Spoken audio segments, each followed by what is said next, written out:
Welcome everyone to the Urban Transitions Alliance webinar on urban regeneration and placemaking. My name is Olga Horn from the ICLE World Secretariat, and I will be moderating today's session. So for those of you that are less familiar with the Urban Transitions Alliance, or UTA as we call it in short, so the UTA is a global network of industrial legacy cities that are committed to realizing sustainable urban transitions. And it is coordinated by ICLE here at the World Secretariat and funded by the Stiftung Mercator. So before we actually dig into the thematic areas, I would like to point out a few housekeeping items. So firstly, I would like to inform you that this webinar will be recorded.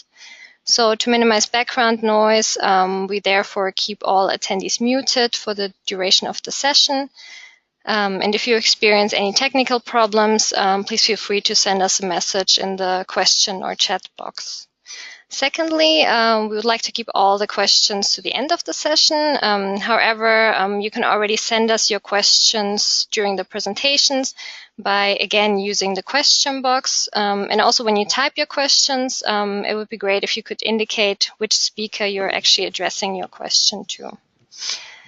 So in today's webinar, we will learn about different examples of transforming legacy infrastructure systems, such as outdated manufacturing sites or factories, with the aim of greening and revitalizing neighborhoods, as well as providing new opportunities for local stakeholders and citizens. So today's agenda, exactly. Now I'm trying to change the slide. So today's agenda will include 3 presentations, each of which will last approximately 7 minutes. So firstly, we will have Michael Leischner, who is the head of department at the Climate Protection Unit at the City of Dortmund, who will present how the City of Dortmund transformed a former steel production site into a recreational area with a beautiful lake. After that, we'll hand over to Marcin Stanczyk, who's the head of the promotion department at the city of Katowice in Poland.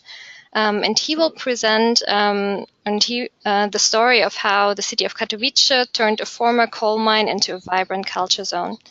And last but not least, we'll have Sabine Rickelt, who is project manager at the Gelsenkirchen Science Park. And she will provide several examples of how brownfield redevelopment has been strategically used to turn the city of Gelsenkirchen into a solar city.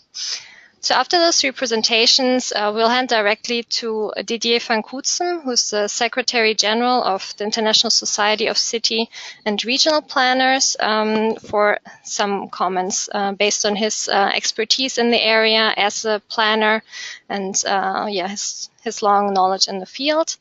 And so after that, we will actually have some time for a discussion as well as the questions and answers. And now, without further ado, I would like to hand over to Michael from the City of Dortmund. Thank you, Olga Horn. Thanks for invitation to the webinar. As you said, my name is Michael Leischner from the City of Dortmund, and I would like to present you the Lake Phoenix, which lays in the City of Dortmund, and my topic will be urban transition by redevelopment of industrial sites in Dortmund. On this slide, can you see my cursor? Yes, we can see your cursor.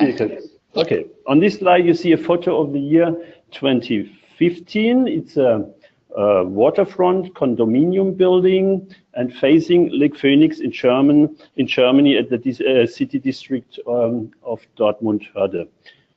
Let me say, Dortmund is a city of structural change with a really poor budgetary, like the most cities in the rural area, but nevertheless, we got a very beautiful waterfront. And let me say, from my point of view, the issue of climate change adaptation and mitigation goes together with the design of resilient cities. I mean, whereby water management and urban resilience has a long tradition in the metropolitan rural area. Historically, the coal mine area, the hub of German industrial the coal mine area, the hub of German industrial revolution during the 20th century. To understand the transition from a heavy industry hub to a modern city, I would like to show you briefly the historical, natural characteristics of the place. You see Dortmund before coal mining development. On the left photo, it's around 1890. And at the beginning of the coal mining, on the right photo, around 1920. And in the background, you already see industrial plants. You see muddy land, lots of floodings at that time, and something needed to be done to get to the coal and to force the water away. So on the next photo, or on the next slide, you see at many places in Dortmund and also in the metropolitan Ruhr area, we had this situation. Huge industrial areas of coal mine and steel industry, which were surrounded by new settlements for miners and steelworkers. And important, most cities in the metropolitan area grew around these production plants. It was like here, and it was also surrounding by housing estates on Phoenix West. But what happened to the water system? Let me say 100 years of first-class engineering paved the way for this industrial era. And by this water management system until 2008, there were almost no floodings in Dortmund. But for the environment, you can imagine it was a really natural disaster. And today, with climate change, they're also having floodings already. Sources of the river were overbuilt and by industrial sites or housing. Then concrete beds straightened the waterways and to bring the water fast away. And during heavy rains, the level could rise within 15 minutes up to 3 meters. And that's why warning signs and fences kept people away from drowning. The water must be pumped with about 100 of electrical pumps because of the subsidences from the coal mines. So between the whole coal mine area, it's a stretch of 80 kilometers between Dortmund and Duisburg. There are about 150 huge electrical pumps to bring the water to a higher level. And last but not least, the stench was also almost unbearable. So you remember this steel plant Phoenix on one of the last photos. So around 1999, the steel plant was sold to Chinese companies and deconstructed and shipped to China. And there are two areas. This is one area is the east part. There was the steel production. And on the west part, we had a blast furnace for the iron melt, which there is one blast furnace remained as a historical site. These two areas are bigger than the CBD of Dortmund, about around 250 soccer fields big. Left behind this thing were social problems, environmental problems by huge contamination of soil. But there were also chances in terms of the industrial heritage, in terms of conversion to an open space in one of the most dense areas in Europe, and in terms as a chance to reduce urban sprawl, which is, of course, a worldwide problem and does not improve the living conditions of our cities. And what to do with a contaminated area like this, you will see on this slide. One spatial planner of the planning administration had the idea of a lake at the east side here and a technology park together with a recreation park at the west side. And the charming thing of the idea of a technology park was the industrial heritage. I told you already, remains of the old industry we had left as monuments of the industrial heritage and as highlights for pushing new economy. And the thinking behind, for example, young entrepreneurs would like this site because of its fancy environment, which is one sustainable issue of the structural change. And on the left side, you see the remains of the blast furnace, which is a very impressive monument now. And on the right side, the gas container for the furnace gas, which is about 100 meters high. And more of the industrial heritage, look at the two black and white photos. Look, the left one is the cooling tower of the blast furnace, and here on the down right side, a viaduct for slug trades. Just keep in mind these two slides. Now, let me come to the institutional settings by legal processes. Behind the urban transition of the area, there needs to be really a legal process.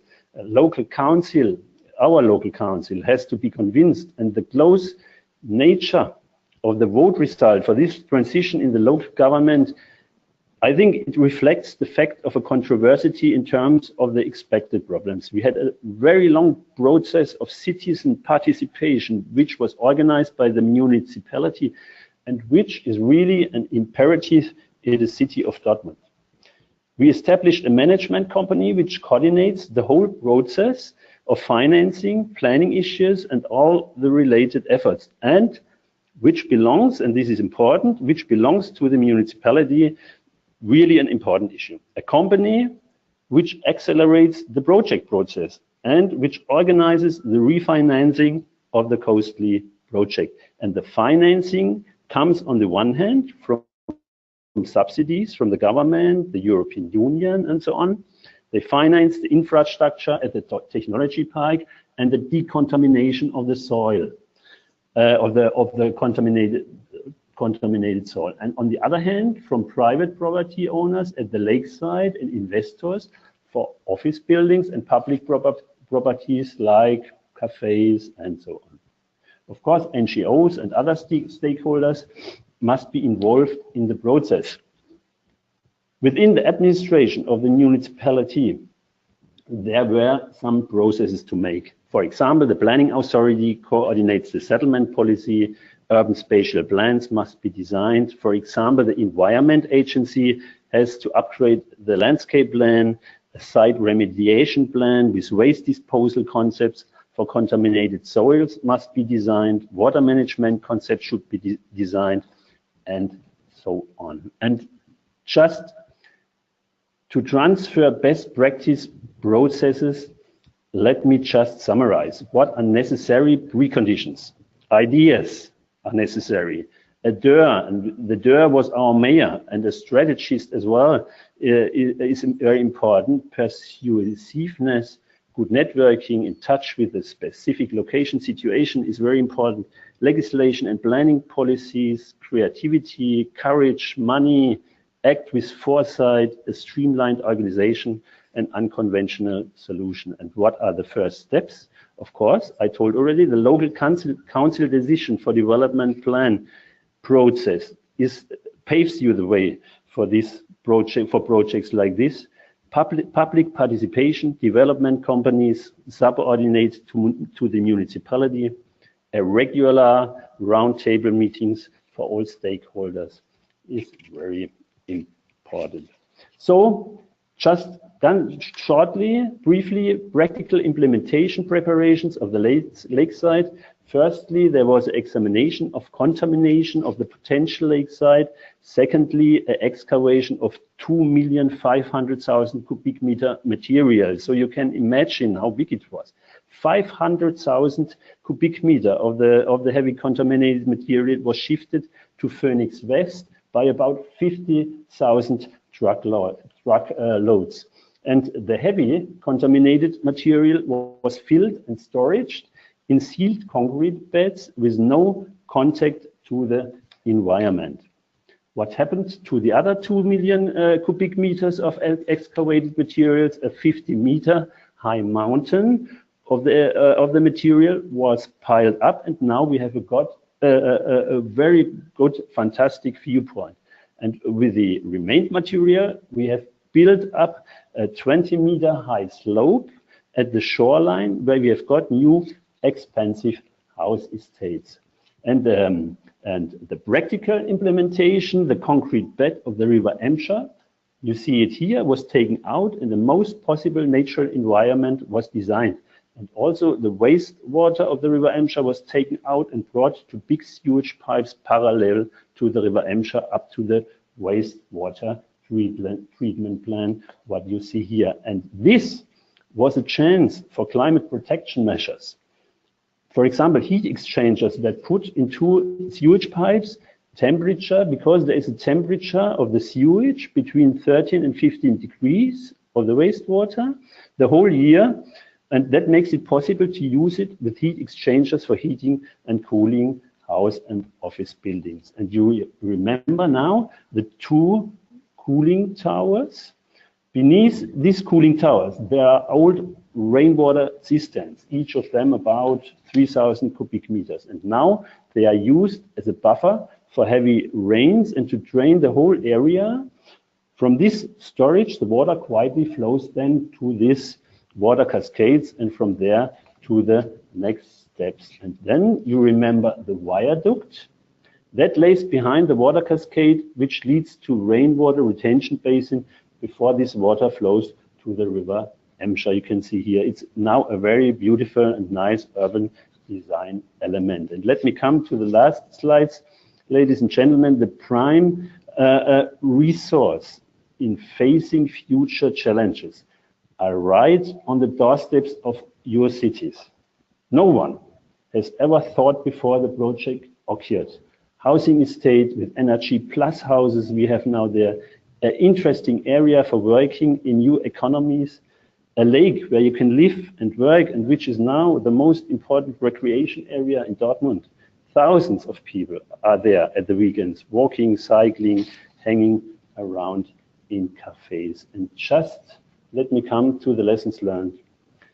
I wrote here, from gray to green, urban resilience in Dortmund, what could be an action strategy seen from a perspective of an urban planner. Firstly, reduce environmental damage within the town, strengthens regional interlinkages, for example, river systems, contribute to green investments, green jobs, as well as poverty alleviation. Keep your industrial heritage and contextualize it new.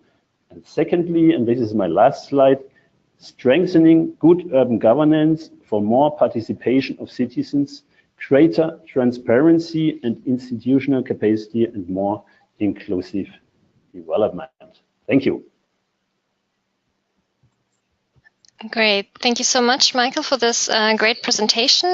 So I think especially one of the lessons learned that you said, or one of the things that you would suggest to really contextualize this industrial heritage came out really nicely in your presentation. You showcased quite a few examples of where the old industrial site had been maintained and had repurposed. So thank you for that. And now, keeping in mind the time, I would like to give the floor to Marcin Stanczyk from the city of Katowice. So for that, my colleague Pedro will enable you to share your screen.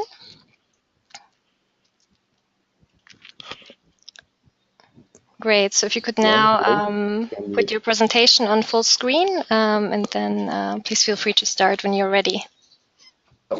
Can you see my presentation clearly? Yes, you can see it very clearly. My name is Marcin Stanczyk. I'm the director of the promotion department in city of Katowice. And the thing I would like to talk about is about something that we call zone of culture. A culture zone, it's a former coal mine area in the very city center of our city. As you probably know, Katowice is a city with a very industrial background. As you can see, not that long ago, that was the original image of our city. This Ferdinand Grube is a coal mine located 1 kilometer from the main square of our city. So as you can tell, it's a direct center of our city. The history of Katowice is not very big because we have only 153 years now, and that's why we really care about the industry, and we really care on what's going on with the city in the future. We had to do something with our economy. In the 80s, this area of coal mine called then Katowice looked like that. It was still the very center of our city. But when the new times came to Poland, the coal mine was no longer efficient, and we had to do something with this heavy industry-based economy in our city. That's why we developed different areas of economy in the region, but still the problem of the former coal mines stayed in the region.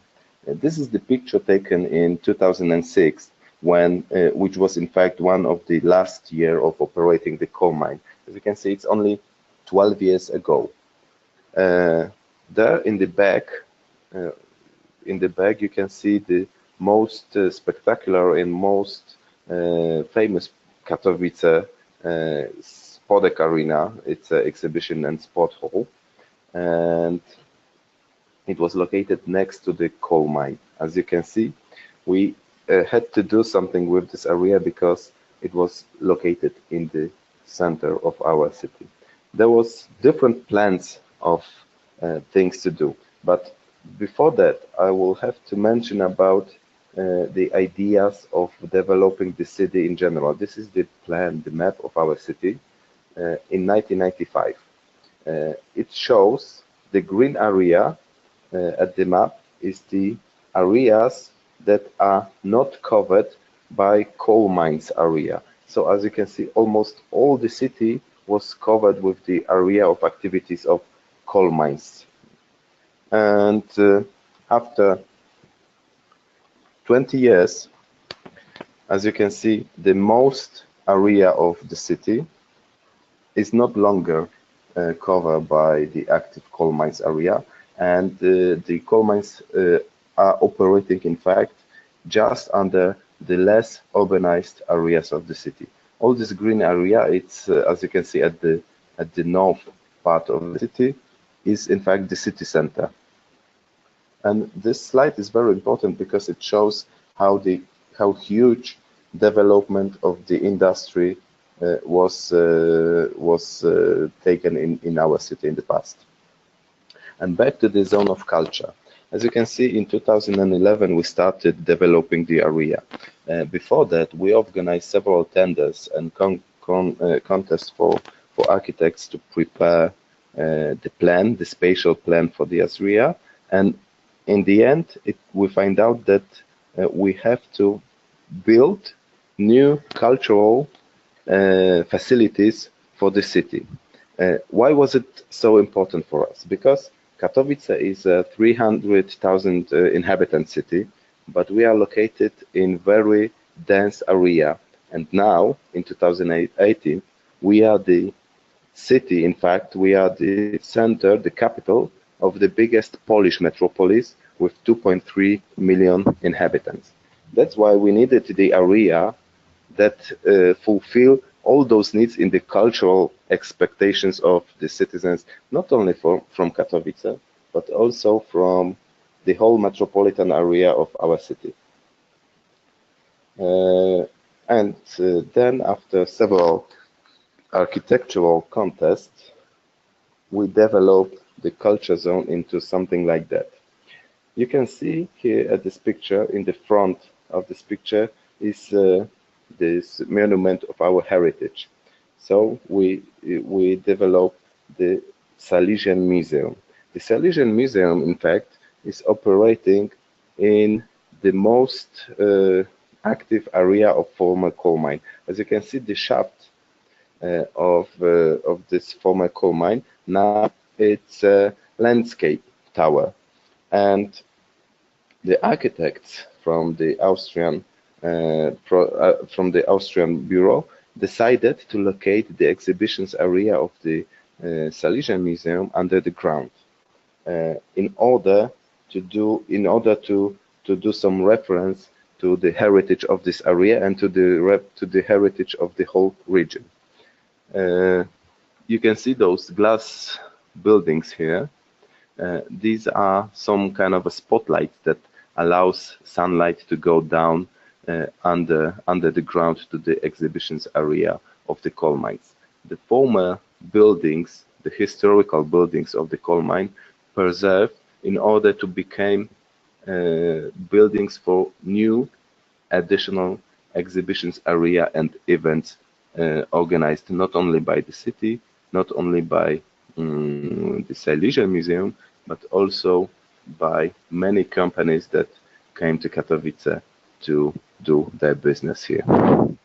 In another part of this zone of culture, we decided to build a new international Congress Hall, Congress Center in Katowice, which is now joined together with our historical building of Spodek, the biggest sport and event arena in the region, and you may say most iconic one in Poland. The International Congress Center was very important for us because we had to do something to refer again to the heritage of the region. And the green valley that crosses the roof of the International Congress Center is directing people walking with this valley from the city center into the oldest district of our city called Bogucice, in which the first mine factory was operating in the 17th century. This is the Silesian Museum, as I mentioned before, with spectacular exhibitions area, and something that is very important for us, the green areas. Those meadows surrounding those historical buildings are different every part of the season and smells differently in every different season of the year. The National Symphonic Orchestra of Polish Radio is the third building built in this area. We have very rich experience in top classical music. The Polish Symphonic Orchestra operates in Katowice from since 1945, and they never had a spectacular and very good concert hall. We find out that this is the opportunity for us to build a concert hall for this institution, and we managed to create another landmark of this area. Every year in the Spodek, in the International Congress Center, in the National Symphonic Orchestra of Polish Radio, and in the Silesia Museum, there are plenty of events organized all the year long. And since we are talking about the cost, it costs us around 1.1 billion Polish zlotys. It is around 400 million euro. We of course managed to get some co-financing from European funds for the Silesian Museum, National Symphonic Orchestra, and of course for the International Congress Center. The Spodek modernization, it was required for this building because it's a almost 50 years old one building, was fully from our city's budget. And nowadays, the zone of culture is visited every year by approximately 1 million people, not only visiting those facilities inside it, but also is very popular place for people from the neighborhood for walking, for having the spare time in the center of Katowice. One thing very important to mention here is that 1 kilometer west from this former coal mine, we had in the past another one, which became revitalized in a different way by transforming in the area of shopping and cultural center, but it's a topic for another story. So I believe I managed to fit more or less to the time limit. Great, thank you very much. Thank you. Yeah, it's really hard to stick within 7 minutes given the great examples that the cities have, but I think we got a good glimpse of how the city of Katowice has managed to turn their industrial heritage into areas that are can now be used for different purposes by different sets of the population. So now I'd like to turn to or give the floor to Sabine Rickelt from the Science Park Gelsenkirchen. And I think her presentation will focus a bit more on how to use solar energy and how to use these redevelopments to spur investment and also the proliferation of renewable energy technologies. So Sabine, the floor is yours. Thank you. Like you said, my name is Sabine Rickelt and I'm working for the Science Park in Gelsenkirchen. It's a subsidiary company of the city of Gelsenkirchen. And I try to explain you in the next 7 minutes a little bit about our reuse of the brownfields here in Gelsenkirchen. But first of all, to understand why we have to reshape the city, I would like to give you a short explanation of the history. In the early 20th century, Gelsenkirchen was one of the major coal and steel cities in Europe at that time. But after World War II and the emergence of new overseas competitors, the region's coal, iron and steel industry became under heavy pressure in the 1950s until the 1970s. As a consequence, in 2000, the last coal mine closed in Gelsenkirchen. And the era of coal industry left many polluted brownfields here, a high unemployment rate, and more than around 30% of the loss of the population got lost in Gelsenkirchen. Facing that difficult situation, the local government of Gelsenkirchen, together with the state government of North Rhine-Westphalia, conceived the idea of starting a steering the structural change into a new position, directing, without neglection, the route of economic development in the region. Gelsenkirchen, the energy city, the city of 1,000 fires, should become a solar city, a city of 1,000 suns. Main goal of this new strategy was to create new jobs in a new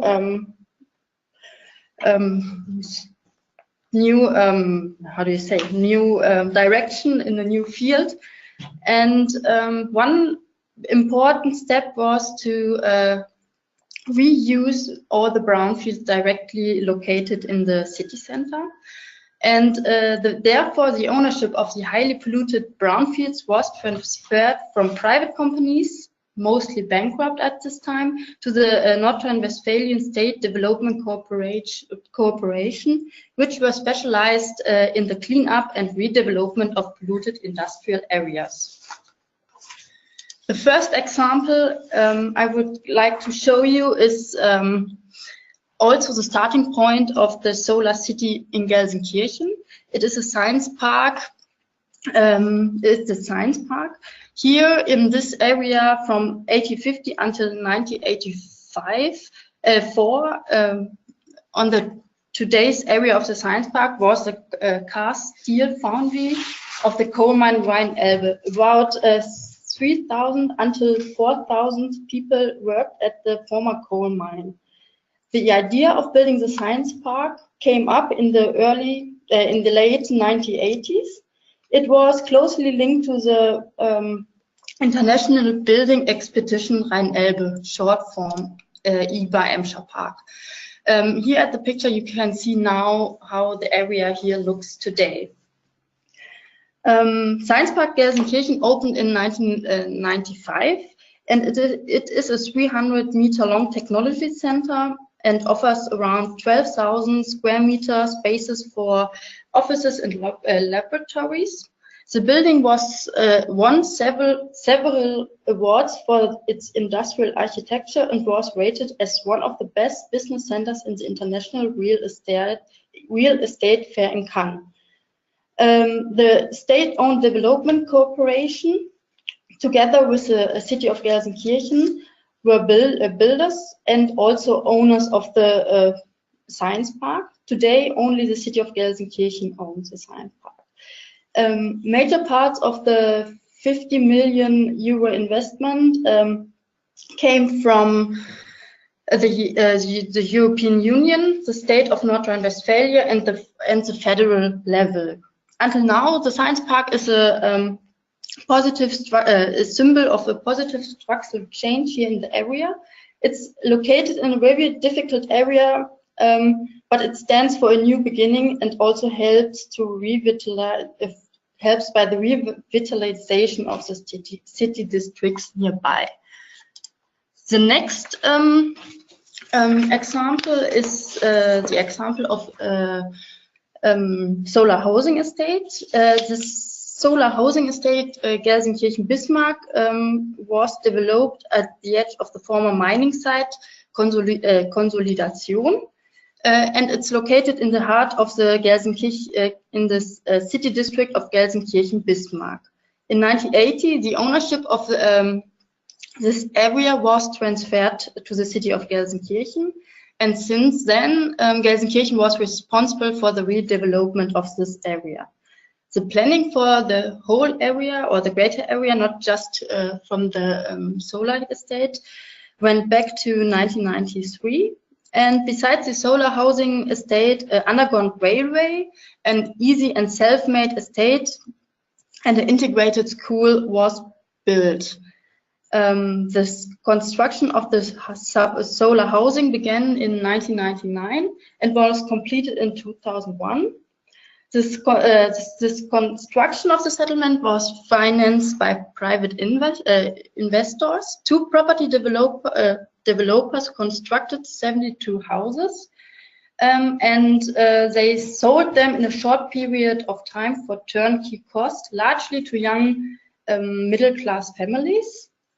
And the whole project had many positive ramifications, which went far beyond environmental issues. For example, the most important one is that the project offered attractive living environment for many young families who maybe otherwise would have left the city, and also it helps to stabilize the social mix in this area and raise the profile of a city district in the urgent need of regeneration. You have to imagine Gelsenkirchen has many problems with poor areas, and therefore it was an example how you could mix the social mix.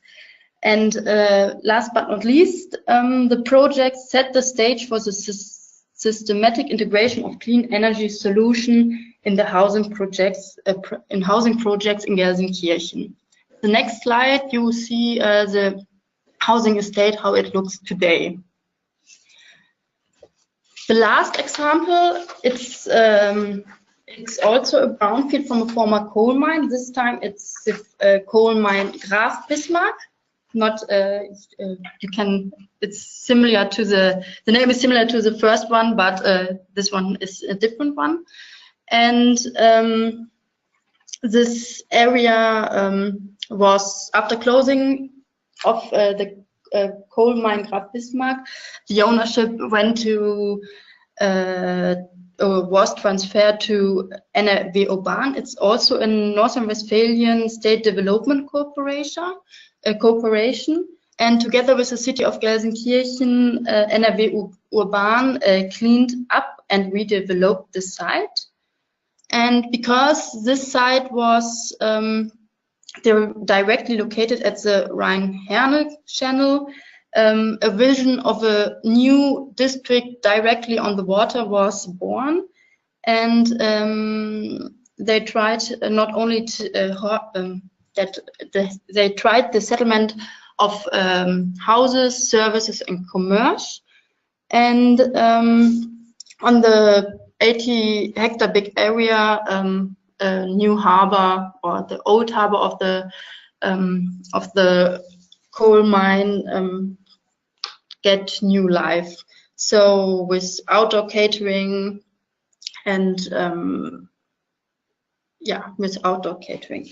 Like I said, on the other example is that Gelsenkirchen has rules to the construction to buildings, and also at this area Gelsenkirchen has requirements for the building of the houses. Therefore, the people who built a building there had to use PV or solar thermal. And the energy use has to be resource efficient and intelligent. For example, there is no conducted energy sources on this ground, so mostly they use heat pumps. And the last but not least, they have the insulation of the buildings has to be better than energy saving, or the energy saving ordinance in Germany prescribes. And despite these conditions, the marketing of the land was easy. Around 100 houses are already built and people already moved in. Oh, I forgot to. Now here you can see some pictures. This one is from the housing settlement. The one before is of the whole area, where you can see the harbor and the working space, and in the at the left, at the left you can see the housing parts. And I hope I stuck to my 7 minutes. And thank you very much for your attendance. Great, thanks a lot, Sabine. So I think that was a great example of how brownfield redevelopment can simultaneously be taken as an opportunity to also drive climate change mitigation by pushing the development of renewable energy developments. So thank you very much. Being mindful of the time and knowing that Didier actually needs to leave by 4, I would now like to pass or hand over to him immediately. So Didier, if you could introduce yourself, say a few words about yourself, and then comment on the 3 impressions that we've now received from the 3 cities. Yes, thank you very much, Olga, and thank you very much for this invitation to join this very interesting webinar. I appreciate very much the presentation of the 3 case studies. And so my name is Didier Van Kutzem, and I'm here on behalf of ISOCAP. ISOCAP is the International Society of City and Regional Planners. We are a global network of urban planners in more than 80 countries worldwide. And all our members are individual members, urban planners, or institutions. So we have cities, we have universities, research institutions, etc.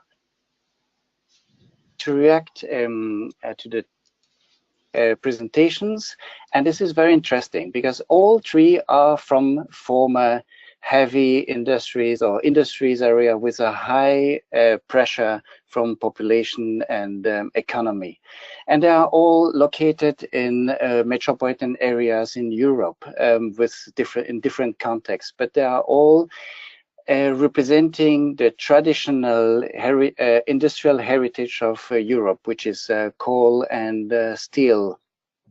If you have questions, please interrupt me, right?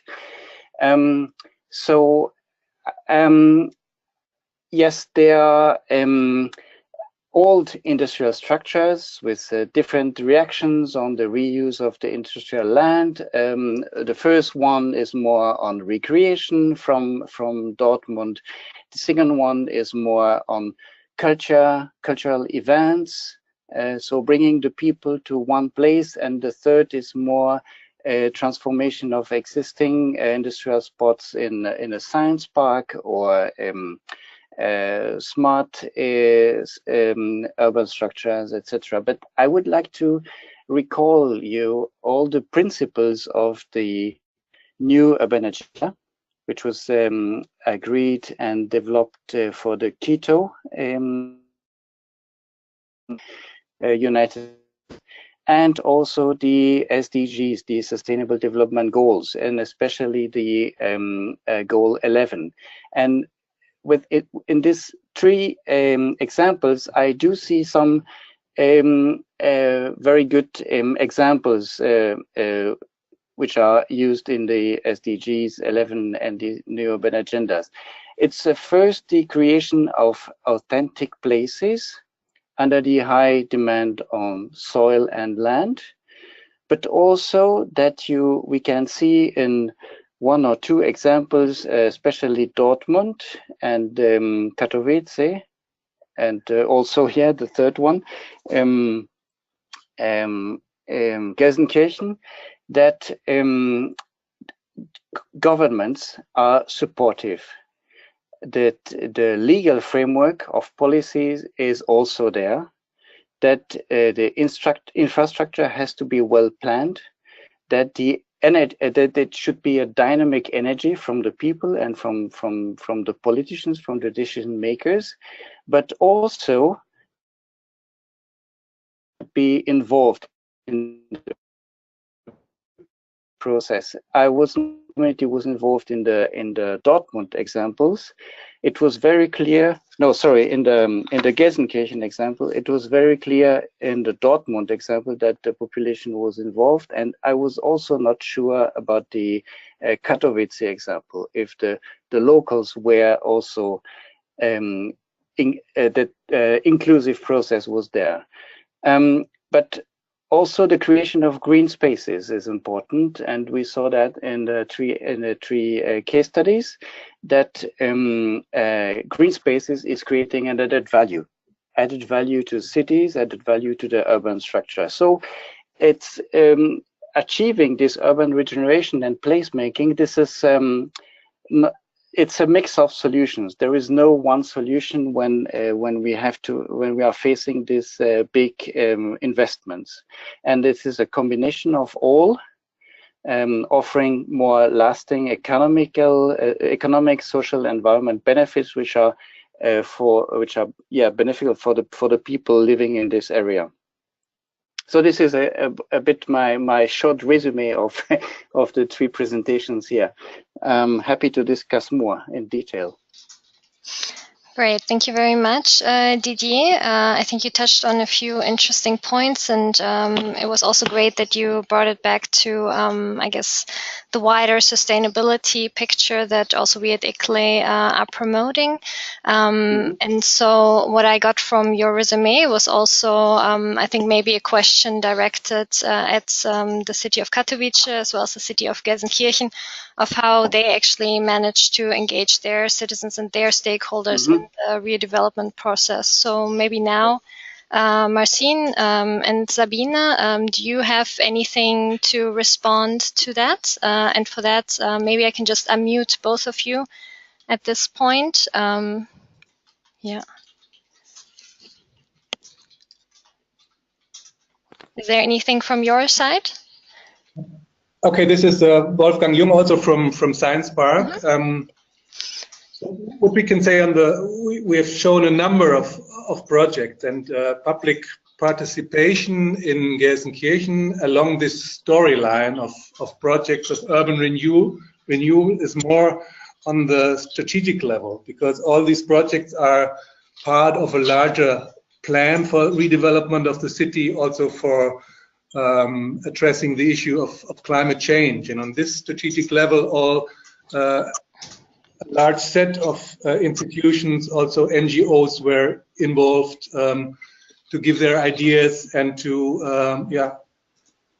tell us what is important in this direction. So on the individual projects, there was no systematic participation of the local population, as far as I know. But the effects were there, for example, on the solar housing project that we have shown.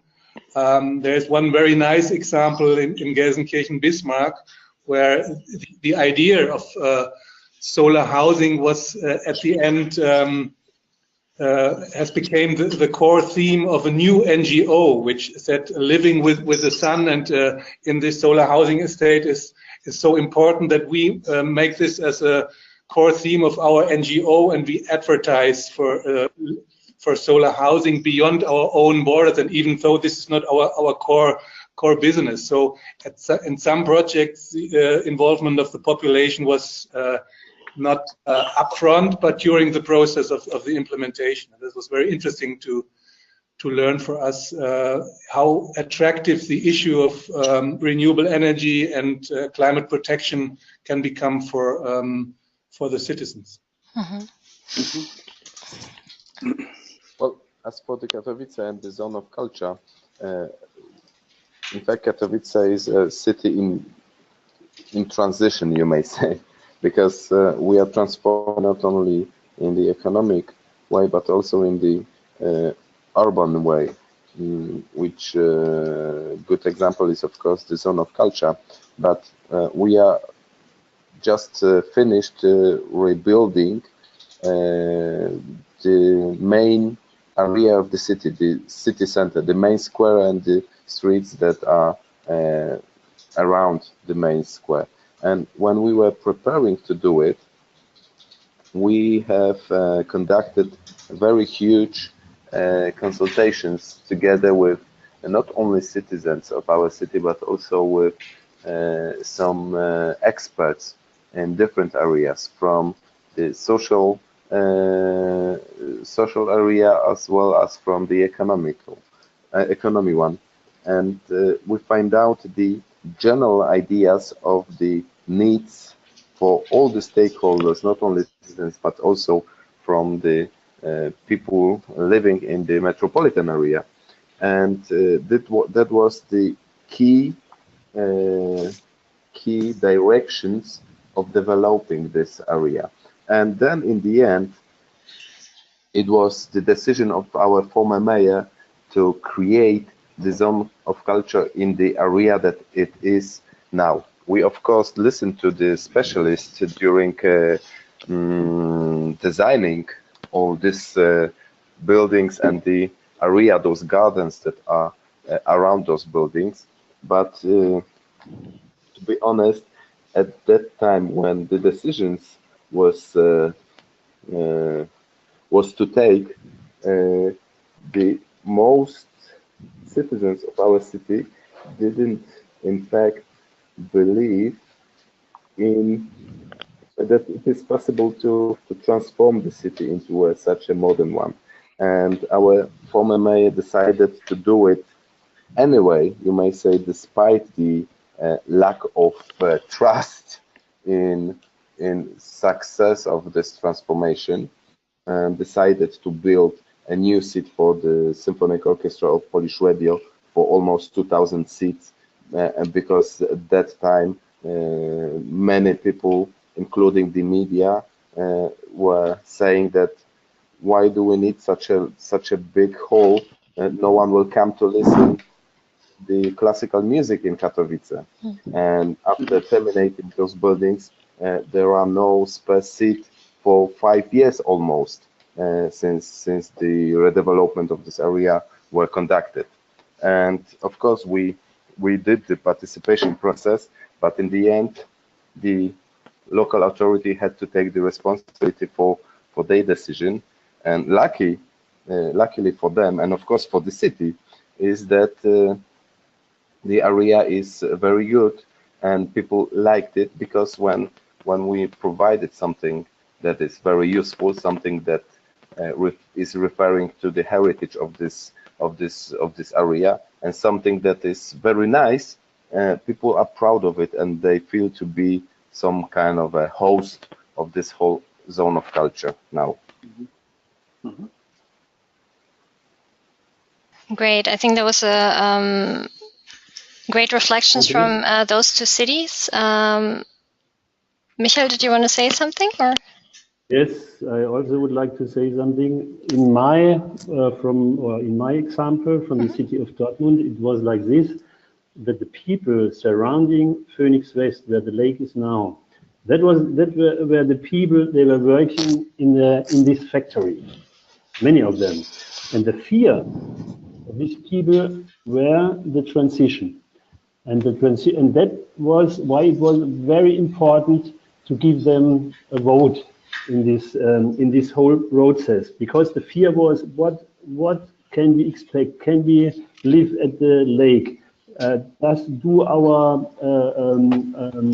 rent of our houses and things like this are going high, or can we keep our little shops there, and so on? That was a really high fear, and I think that's why you have to to explain the people what you are doing, because now it's like this, that that the house estates at the lake are for more for people, they have more income, of course, and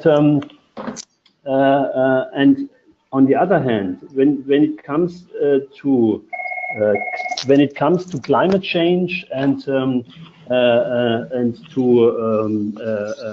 reduction of the climate change. So from my point of view, it's very important to make a resilient city attractive, not only resilient for the climate change, you also have to attract a city. And to attract a city means that new people, new entrepreneurs are coming to your town, because it was like this in the transition process that the citizens decreased in Dortmund. We had 600,020 people before the transition. During the heavy industry broke down, it was just 560,000. So you see, you have to do something. Now it's like this. Now, as the city comes to a new attraction, people are coming to Dortmund. And now we are again at the stage of 600,000 inhabitants in the city of Dortmund. So on the one hand, you have to upgrade your nature, you have to upgrade your culture, and you have to upgrade your economy and attraction with things like a lake. That's what I would like to say. Okay, thank you. Great, thank you. I think in general, of course, we realize that it's very important to keep into consideration also all the emotions that are attached with these redevelopment projects, and especially of the people that have lived in the area for a long time. So maybe then my question to Marcin would be, Marcin, do you see change in the demographics in terms of the people that have been living in Katowice for the past 50 years versus those that are maybe now moving to Katowice, and is it maybe people that now come to Katowice because of this cultural zone, or how do you view the redevelopment or the development of this cultural zone in terms of Katowice moving forward as a city and keeping sustainable urban development and climate change mitigation and adaptation, those aspects into consideration? Well, as for the climate change, terminating operation of the coal mines is a huge step forward. Of course.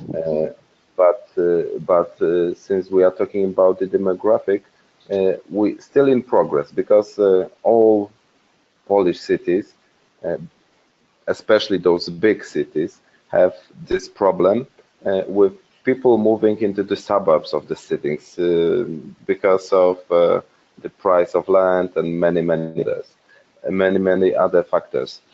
But in Katowice, we believe we managed to stop the decrease of this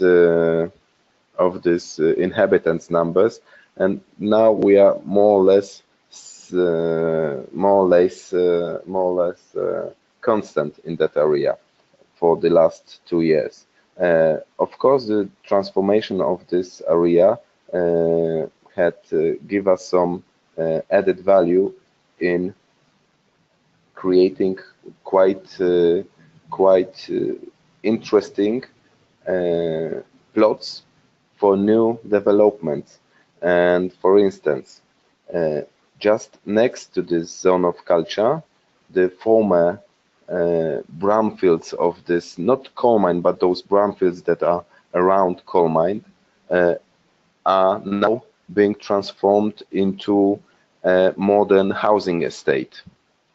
So we find out that new investors came to the city with the development plans. The second thing is in the area of the shifting economy of our city, with great opportunities of the high culture and very good areas, public areas especially, in which people feel comfortable and they feel it's nice. We managed to to attract several new investors in those areas of economy that are important for us. I mean, modern business services. Thanks to the redevelopment of some areas of the city, we managed to attract such companies like IBM to come to Katowice and invest millions of their money and create huge numbers of new jobs in the city for people that are being educated in our universities, and because the transformation of the economy is very important, and we now can generate the jobs in the modern economy instead of this old industrial one. However, we still have some industrial fields in the region, but they are also focused on different attitude towards the economy, towards the ecology, and towards the sustainable development, not only of their companies, but also of the whole region. So thank you very much for that explanation, how Katowice is currently looking at how to move forward, and obviously acknowledging that economic development is a very important factor that I think all the three cities and also industrial legacy cities in general have to be aware of. So Didier, are you still with us? I know that you Yes. don't have that much time, but is there anything else that you would like to ask the panelists or that you would like to react to? Otherwise, I would then move over to some of the questions that we have received. Yeah. Now, I had a question for Martin, because we know that in the rural area there is a large experience of PPPs. That so new developments or development of industrial places were achieved by having this PPP system.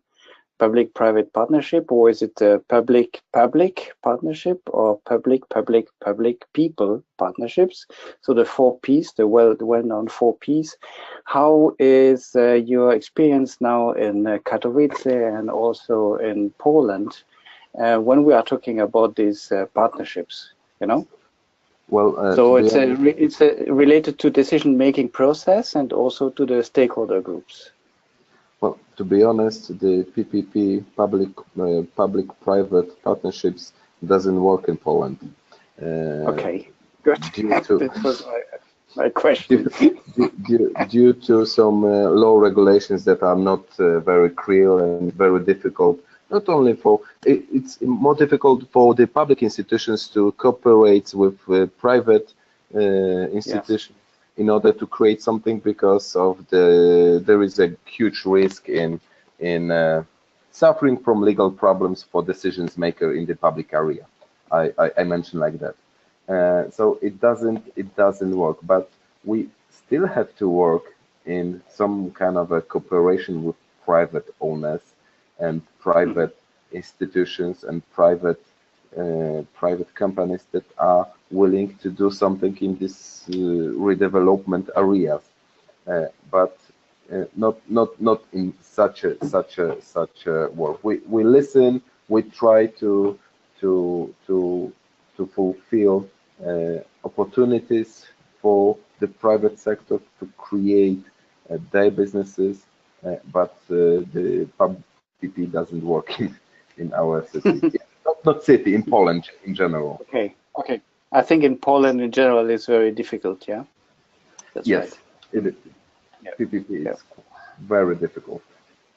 Well, maybe there are other solutions, you know. PPP is only one, and we know that we don't have only positive experiences with PPPs. We have also a lot of negative ones.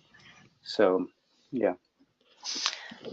Great, thank you for that. So I hope it's fine if I now open the floor. And so in addition to actually posing questions in the questions pane, it's also possible to unmute attendees. So I received a question from Dennis Carrier from Charleroi. So Dennis, I hope it's fine if I now unmute you, and then you can pose your question directly to the speakers. Dennis, can you hear me? Yes, hi. Perfect. Thank you for these great presentations. I was just wondering if these amazing plans were including education plans for the city. Could you maybe elaborate a bit in terms of Yeah. which types of education plans you're referring to? Yeah, I mean in new sectors like in the digital or biotechnologies or Yeah. like any new form of education. Okay, so whether the redevelopments also focus on, I guess, higher education in those forward-looking industries, I guess. So maybe this would be a question for Gelsenkirchen, for example. Yeah, for instance, my question is for the TREAT project. Perfect. Yeah, okay, I can elaborate a little bit on educational issues in Gelsenkirchen.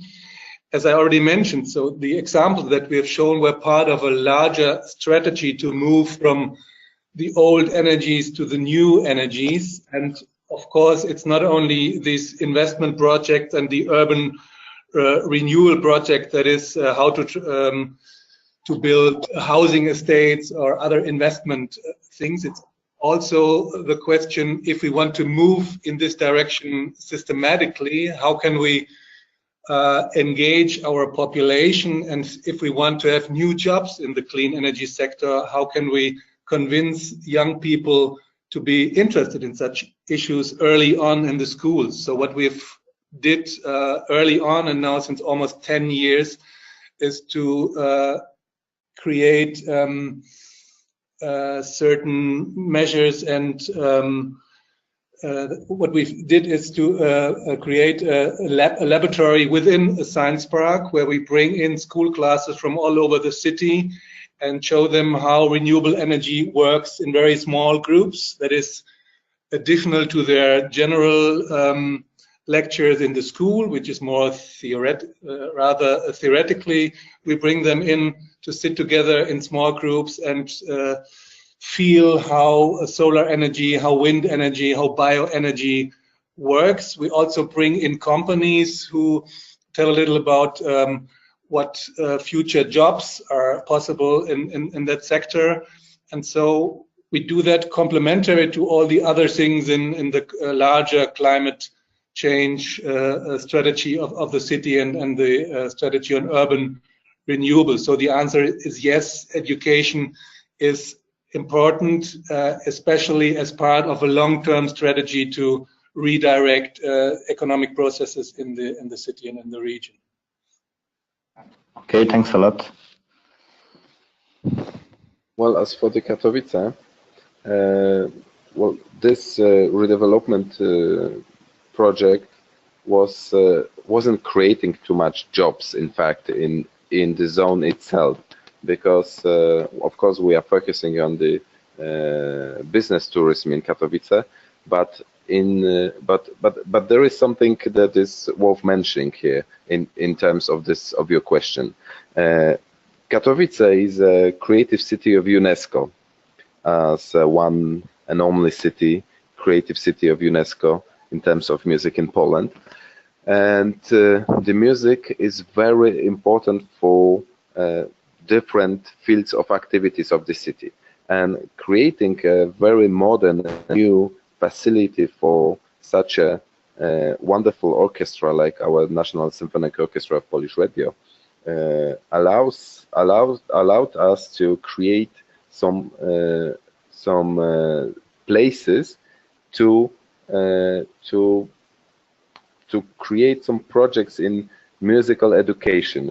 And now National Symphonic Orchestra is providing number of projects for schools from Katowice, but not only, in which young people are educating in music.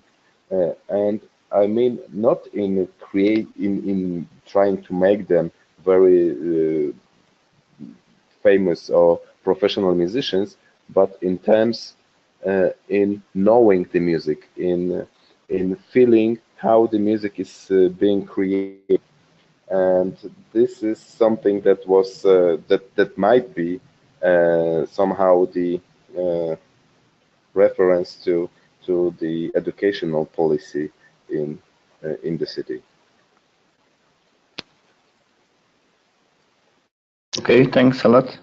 Great, thank you. Michael, is there anything that you would like to add from Dortmund?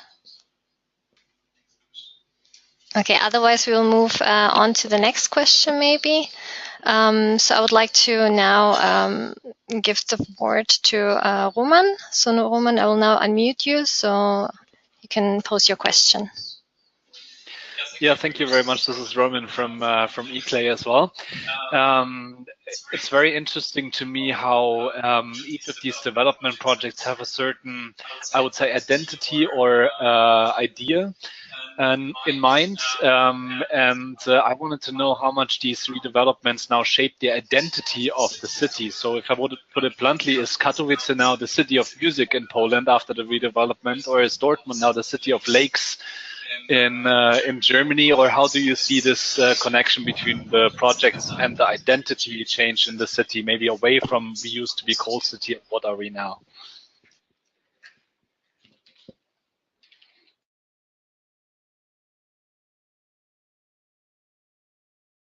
Well, as you mentioned, Katowice is a creative city of music, and it happens after redevelopment of this area. But this is not the only thing that creates the identity of the city, because since we are started to communicate the zone of culture as a product, we managed to receive the title granted by Polish tourist organization as the best tourist product in 2015 by Polish tourist organization. So we managed to convince people that in Katowice and in the region there is much more than just the industry, apart from music, of course. Great, thank you. Maybe in reply from Gelsenkirchen or Dortmund. So for Gelsenkirchen, we already saw in the presentation that it's supposed to be the city of the suns, of 1,000 suns. So maybe you could say a few things about how you use this redevelopment also in terms of creating or shaping the cultural identity of the city as you move forward. Yeah, I can tell something about that. Like I presented, Gelsenkirchen is the city of 1,000 suns, but with all the up and downs of the solar industry sector. Like we had lots of companies working in this field, but not anymore due to the Chinese entering the markets, etc. But I think the whole strategy of the solar city, maybe we can say now maybe the city of the future energies or whatever, is part of the cultural here in Gelsenkirchen. The people are going to identify with this strategy, and yeah, therefore I would say yes, this is our identity. Okay, from the city of Dortmund, can you understand me? Yes, Hello? we can hear you. Yes. I can hear me. Okay. Mm-hmm. Okay. Like Roman asked, it's of course the city of lakes now, the city of Dortmund. Not in real, but in the feeling of the inhabitants, of course, because it was a really big identification process. And one little thing was that beside the transformation of this area, there was made a film, a movie. It was called in German Göttliche Lage. I just translated in Place of God. It's called Place of God, and it was showed in the cinemas in Germany. So you can see it still on YouTube. And it showed really the process of transformation, and many inhabitants surrounding the lake were interviewed during the whole process. what they feel, and people from the administration were interviewed, what they feel about this process and how it goes on and what are the problems and things like this. And it was such a huge identification process that now it's like this, that I told already at the weekends when the sun comes out, I can tell you 20,000 people on one day, it's nothing for surrounding this little lake. This lake is stretched about 1.5 kilometers. It's not big, but it's such a very important thing for the people of this region because there is not much open space, water in the city. It's a very single thing, but it's such an identification process for it. So I can really say it's the city of lakes now, the city of Dortmund. Perfect, great. So we then all have to come and visit the city of lakes as we move forward. Great. So maybe one question from my side. So in the case of Gelsenkirchen, we heard that in most of those redevelopments, there was actually a transfer of ownership of the disused factories from the companies to the city. Was it the same case in Dortmund and in Katowice, or did the cities actually work with the former owners of the coal mines or the industrial sites? From the city of Dortmund, I can say that we have some governmental,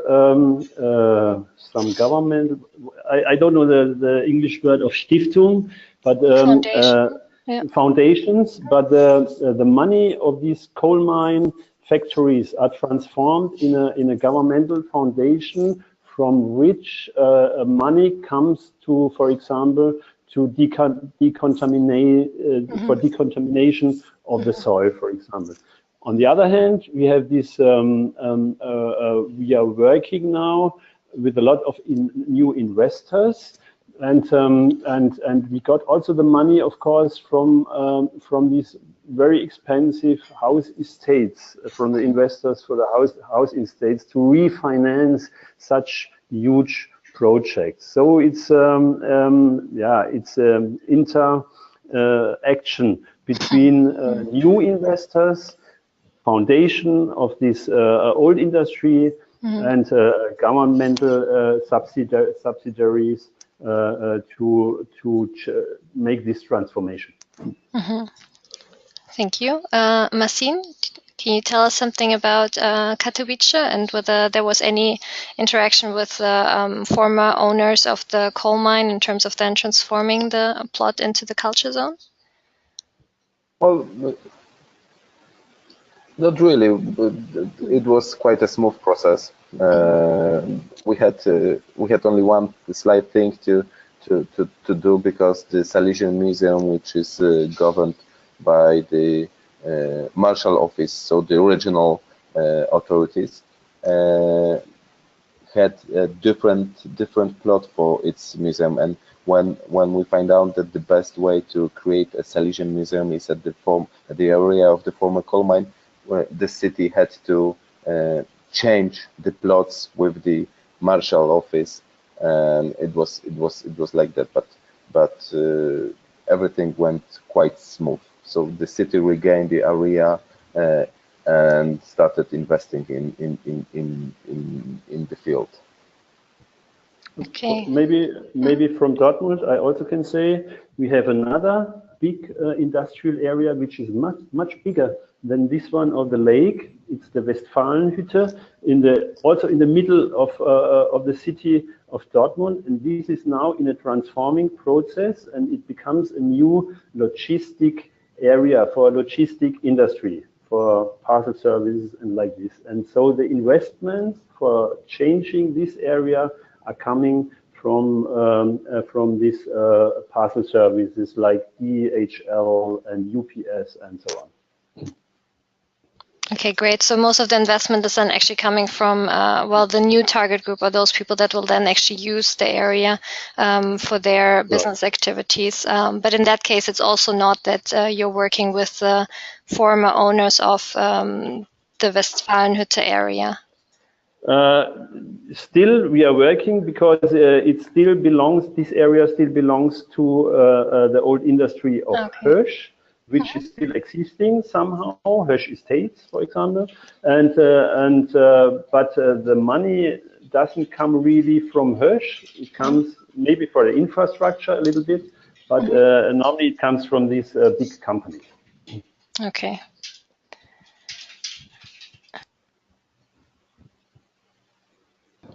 So now, being mindful of the time, is there any last questions from the attendees? Otherwise, I would like to thank all the panelists for their contributions. And I think today we've learned a lot about 3 very different cases and also very different use cases of what you can actually do with a former industrial site in terms of moving forward and also shaping the identity of the city. So maybe one last question to the audience. And otherwise, I will move on. Okay, I think there's one more person. So I'll again give the floor to Roman, who I hope to unmute now. Okay. Thank you, Olga. I just wanted to see if we can get maybe one last closing statement from each of the 3 cities, because I would be interested in what others can learn from your extensive experience from those processes that you have undertaken, because they went over many decades and so on, and now they were successful. But if you look back in the process, what would be a good place to start for cities that have similar situations and want to start now? So what's the first step if you have an industrial area and you want to redevelopment? That's question number 1. And the second one is, what was the biggest difficulty that you faced in this process if you had to pick one? So that would be interesting for me. Great, thank you, Roman. Anyone that would like to start? Maybe Herr Leischner? Yeah, I can start. Of course, the very first thing, of course, is the idea, what to do with a place like this, because these are very huge sites. The second thing is to get a vote from your local government. That is the most important thing, because it's a political process to change, to transform areas like this. And the third thing is to convince your inhabitants about this thing, because of these huge money transfer things. You know, that was really really difficult thing in the city of Dortmund, because the expected money what we have to spend for a project like this rised up to the double price what was calculated before, and that you have to explain to your inhabitants. I mean, after 10 years, it doesn't matter, you know, then it's forgotten. But during the process, many people will come to you, many inhabitants will come to you and say, if you do this, I don't vote anymore for your party, or like this, you know, and that's, you have to stand somehow. And that's why I told in my presentation, it needs a DER for this, for projects like this, which is very hard to stay on a project like this.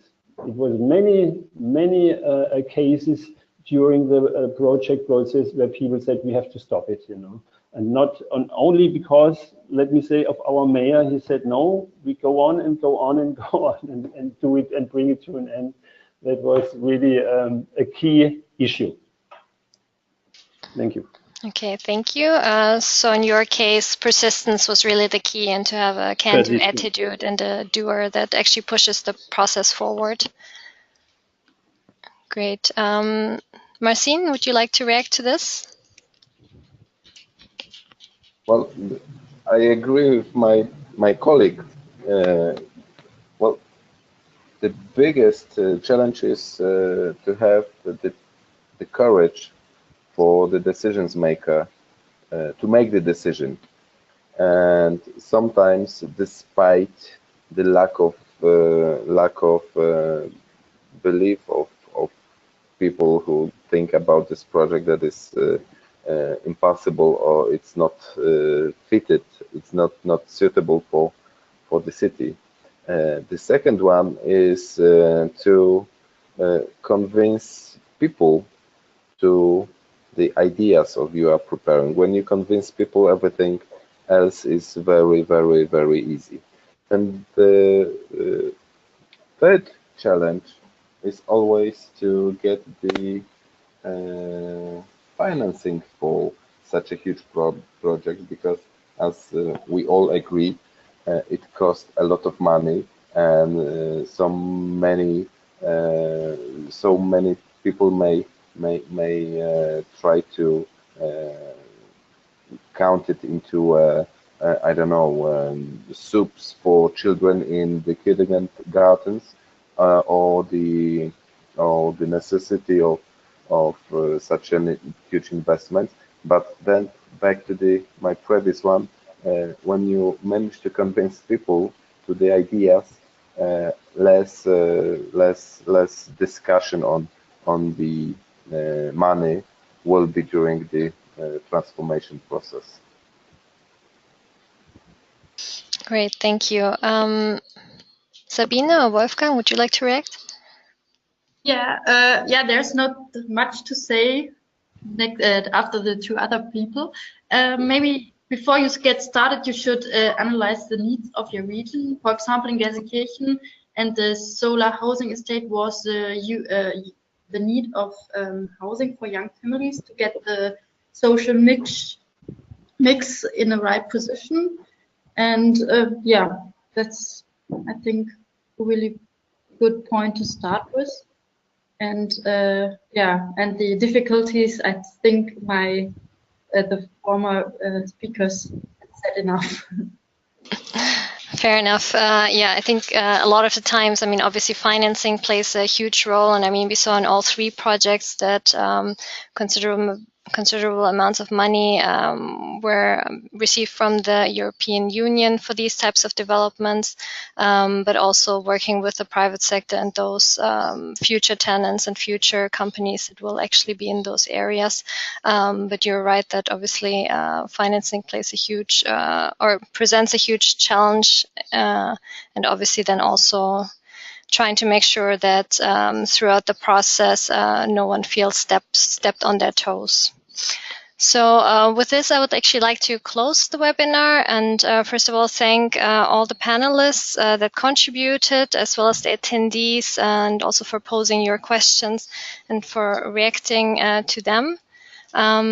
And so thank you very much from the Urban Transitions Alliance Secretariat. So if there are any further questions or comments, please feel free to send your email to the email indicated on the slide. You can also find more information about the Urban Transitions Alliance if you visit our website, and also for the Urban Transitions Alliance members, please feel free to continue the discussion on our internal platform.